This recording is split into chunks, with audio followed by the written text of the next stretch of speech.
আসসালামু আলাইকুম। আপনি কি ভিয়েতনামি কই মাছের রেণু চাষে আগ্রহী? তাহলে এই ভিডিওটা আপনার জন্য। আজকের মূল ভিডিও জুড়ে আলোচনা করব আলী ফিশ মার্কেট বিডি চ্যানেলের পক্ষ থেকে যা ভিয়েতনামি কই মাছের রেণু পুকুরে চাষাবাদ করার পদ্ধতি নিয়ে আলোচনা করব। আশা করি সম্পূর্ণ ভিডিও দেখার অনুরোধ রইল। এখন যে স্ক্রিনে যে মাছের রেণুগুলো লক্ষ্য করছেন, এই মাছের রেণু হলো যা ভিয়েতনামি কই মাছের রেণু। তো ভিয়েতনামি কই মাছের রেণু আমরা কীভাবে বিক্রি করে থাকি, এই মাছের পোনাগুলো যা আমরা প্রতিটা হাপা দেখছেন, এই হাপা হিসাবে মাছের পোনাগুলো বিক্রি করে থাকি। এখন আপনাদের প্রশ্ন, প্রতি হাঁপাতে কীরকম মাছের রেণু হতে পারে?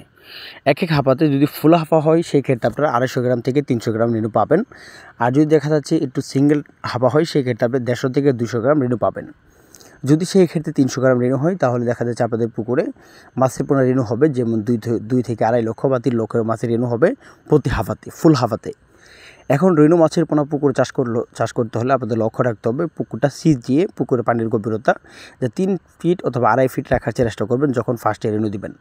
পুকুরটা প্রস্তুত করতে হবে এভাবে যে পুকুর যেন 4 থেকে 5 ঘন্টা রোদের আবহাওয়া পড়তে পারে এমন একটা পুকুর নির্বাচন করতে হবে ভিয়েতনামি কই মাছের পোনার জন্য অথবা রেণু মাছের জন্য, অথবা আপনি যে কোনো মাছ চাষ করেন না কেন এরকমভাবে পুকুরটা প্রস্তুত করতে হবে।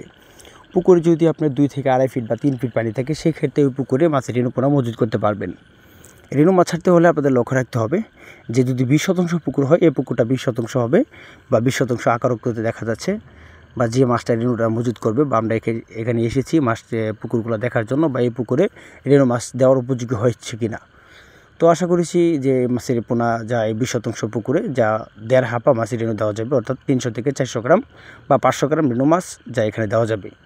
এখান থেকে রেণু মাছ দেওয়া গেলে দেখা যাচ্ছে আপনারা এখান থেকে 25 দিন অথবা 1 মাস পরে এখান থেকে কাটিয়ে আপনি অন্য একটা পুকুরে মজুত করতে হবে, অর্থাৎ তার পাশাপাশি যে অন্য পুকুরগুলো দেখতে পাচ্ছেন আপনারা ওই পুকুরে মাছ থেকে নার্সিং করে ওই পুকুরে দেওয়া হবে।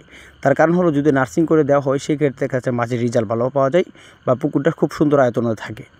তো এই জন্য ভিয়েতনামি কই মাছের রেণু যারা পুকুরে নার্সিং করে দেখা যাচ্ছে তারা একটু পোনা চাষ বানিয়ে বিক্রি করে দেয়, আর কারো যা মাছের পোনা মজুত করে থাকে কালচার করে থাকে সেই ক্ষেত্রে দেখা যাচ্ছে 2 ইঞ্চি 3 ইঞ্চি মাছের পোনাগুলো পুকুরে কালচার করা চলে।